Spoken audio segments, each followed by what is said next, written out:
the opponents of Egyptian President Hosni Mubarak. The U.S. ambassador to Egypt met with opposition leader Mohammed el-Baradei today. It is also being reported that another U.S. diplomat met secretly with representatives of the Muslim Brotherhood. Where will this all lead? We'll talk about it today on Politics and Religion. Look, there are two things I don't discuss: politics and religion. In my house, we don't talk about politics and we don't talk about religion. I'll talk to you about anything except politics and religion. I never talk about politics and religion. Politics determines how we'll live here on earth. Religion determines how we'll live forever. I'm Irvin Baxter. I think it's time we talk about it.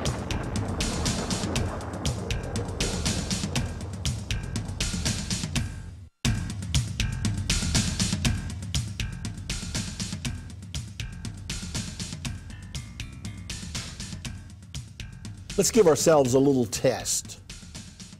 What are the demonstrations in Egypt all about? Do you understand it? Whose side are you on? Where do your sympathies lie? Why? You know, it's awful easy to have a knee-jerk reaction to a given situation.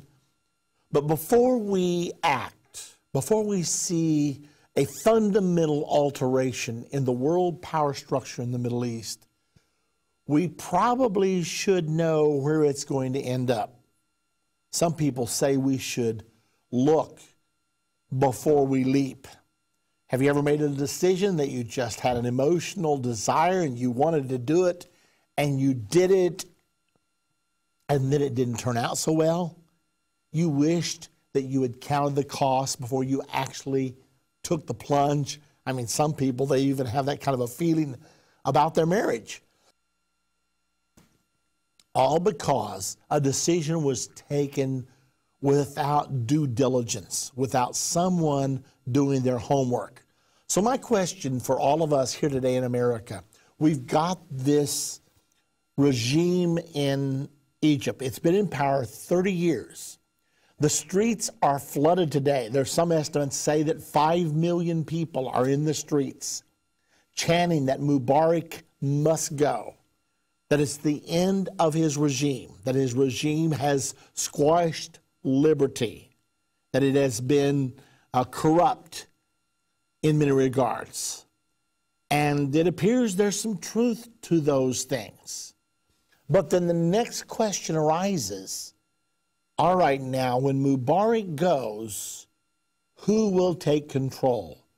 What will Egypt look like 2 years from now, 3 years from now, 5 years from now?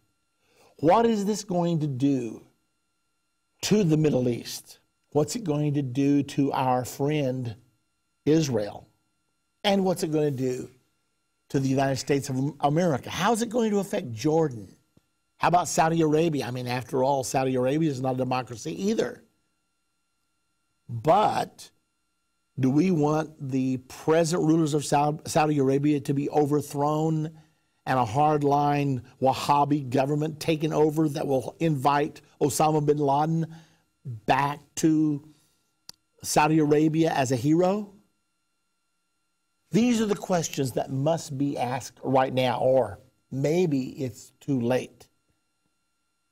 What's our particular U.S. administration thinking right now? It appears that we have been given Mubarak a shove out of office. It even appears that perhaps we have been complicit with all of this from the beginning. Now, if we have, why? Do we really understand the stakes? Do we believe we can manage and get the kind of a government we want in there? Or, as most people believe, will Mubarak's government be replaced with an Islamic government, a hardline Islamic government? Now, most people believe that. Does President Obama believe that? If he does believe that, then that means he favors that. So could he actually want an Islamic government to take over Iraq where they would stone people caught in the act of adultery, cut a person's hand off if they steal something, and kill a person if they try to convert from Islam? Would our president be in favor of that kind of a government? Now, there have been rumors that Barack Obama is a closet Muslim. I've never been willing to buy it. But if he knowingly contributes to the takeover of our most powerful ally in the Middle East outside of Israel, our most powerful ally in the Arab world, if he willingly assists the takeover of that government by an Islamist regime, then I'm going to have to rethink everything. I'm going to have to say, wait a minute, maybe I was wrong. I don't know that. I don't have the answers to those things, and I'm not making any assertions right now. However, we can't just sit by and play deaf, dumb, and blind. We can't do that.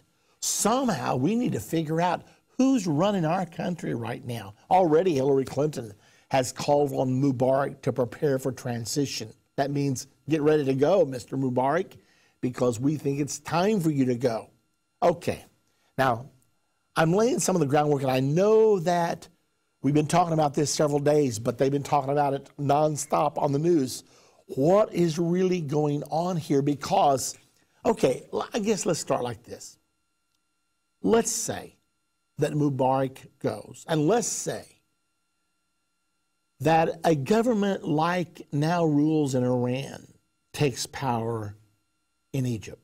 Now you're going to have an Iranian government in Lebanon, a very strong Muslim government in Syria, a Muslim government in Iraq, a Muslim government in Iran, and now a Muslim government in Egypt, not to speak of Hamas, which is hardline Islam in Gaza.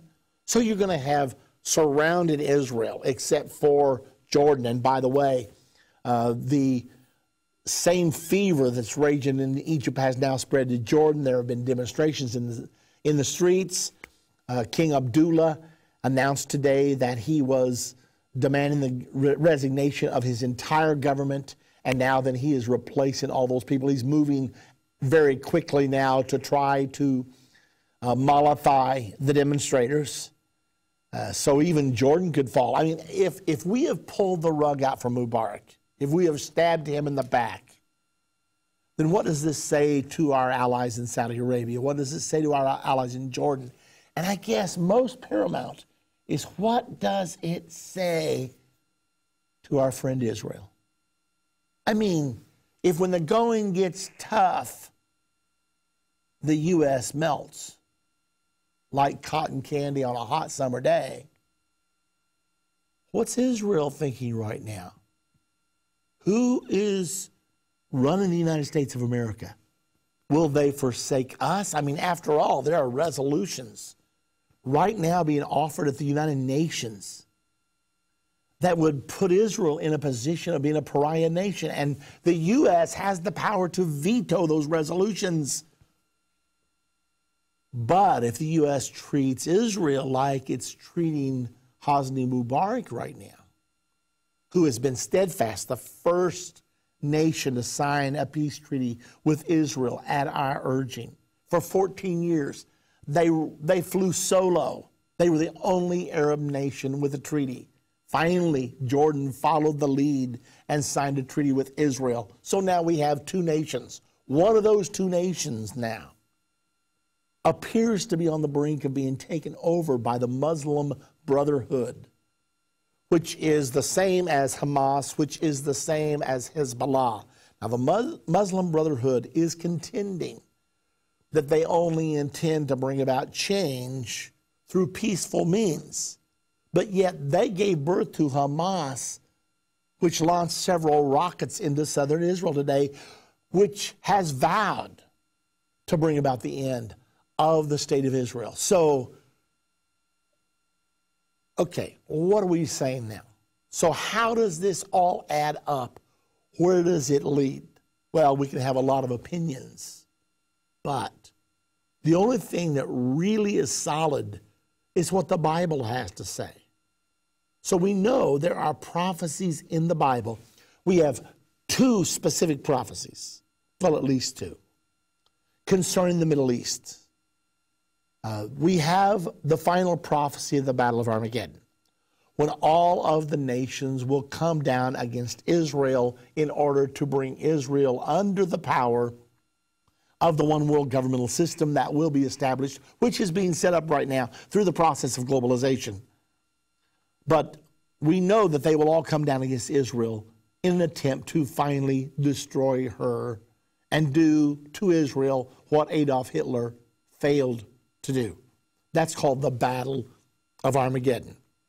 It's described in Zechariah chapter 14, verse 1 through 4. It's also described in Revelation chapter number 16, verse 12 through 16. It's described in Revelation chapter 17. It's described in Revelation chapter 19. So there's a lot of references. It's described in Ezekiel chapter number 38 and 39. So there's much ink in the Bible devoted to this Battle of Armageddon. Now, we know that when Israel is being engulfed with hostile armies, that the stage is being set for Armageddon. We know that when Israel finds itself standing almost alone at the United Nations, then we know the stage is set for all the world to come down against Jerusalem to battle. So we've got that. However, there's another prophecy which will come before Armageddon, and it looks like it could happen at any time. And this prophecy states that a war is going to emanate from the Euphrates River area. The Euphrates River is Iraq, Iran. That's the Euphrates River basin. And that's where all of this is boiling. The Euphrates River starts in Turkey, down through Syria, then all the way through Iraq, emptying near the borders of Iran in the Persian Gulf. So we see this whole thing boiling right now. President Obama said he would get us out of Iraq and out of Afghanistan. So is he willing to get us out at any price? And is this part of the price? Are we going to withdraw and leave Israel standing? Now, the U.S. has said to Israel, look, you can give up the Golan Heights and you can surrender the West Bank because we will guarantee you protection. Now, does Israel feel very comfortable now watching Hosni Mubarak being sold down the river, who stood faithfully with the United States of America? How does that make Israel feel about the reliability of U.S. promises? I know how it would make me feel. Very, very insecure. So as we see all these factors coming together, we're trying to say, all right, what's going on here? Is our policy merely incompetent? Do we not understand the nuances of the Middle East? Or is Obama a closet Muslim, and is he in fact fighting on the side of Islam? That's hard to believe, but you got to think about it. What's the real answer? What's going on here? We're going to explore it more as we move along in our program today on Politics and Religion. Every Monday at 9 p.m. Central on the Church Channel and at 10 p.m. Central on Daystar, Irvin Baxter presents End of the Age. End of the Age is a 30-minute program which gives intricate details about how Bible prophecy is not only true, but also how it lines up so perfectly with events going on in the world right now. Don't miss one End of the Age program every Monday at 9 p.m. Central on the Church Channel and at 10 p.m. Central on Daystar.